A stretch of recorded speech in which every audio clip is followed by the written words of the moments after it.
On n'a jamais utilisé autant de pesticides que sous le quinquennat Macron. Plus de pesticides en France sous Emmanuel Macron, c'est ce qu'assure Yannick Jadot, le candidat écologiste. Mais qu'en est-il vraiment? On vous explique. Yannick Jadot, vous le connaissez sûrement.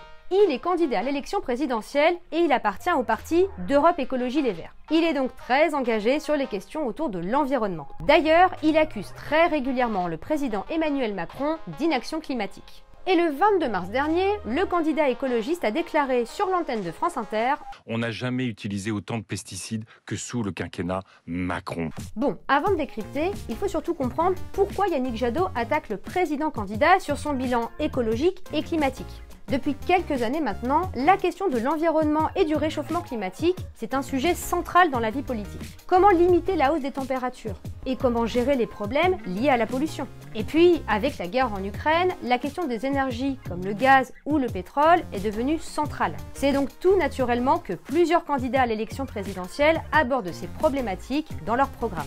Parmi eux, Yannick Jadot, évidemment, mais aussi Jean-Luc Mélenchon ou encore Anne Hidalgo. Bon, mais revenons sur cette fameuse déclaration.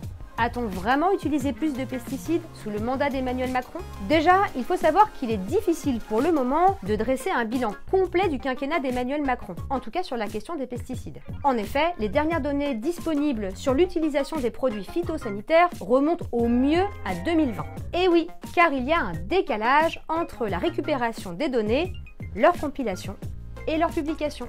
Ensuite, pour dresser le bilan, il faut prendre en compte deux indicateurs. La quantité de substances actives, en gros le volume de vente de pesticides, et le nombre de doses utilisées sur une surface d'1 hectare. Et lorsque l'on prend en compte ces deux indicateurs, eh bien ils sont en baisse depuis l'arrivée d'Emmanuel Macron en 2017. En revanche, si on fait une moyenne des 3 dernières années, en prenant en compte les différents aléas et en lisant les résultats, on remarque que cette diminution se fait à un rythme plutôt lent. Vous voyez donc qu'il faut toujours prendre le temps d'analyser les choses avec un peu de recul. Les points de vue différents permettent de considérer autrement les faits. Souvent, ça permet de nuancer les propos, et ça, eh bien, c'est très important, surtout en période électorale.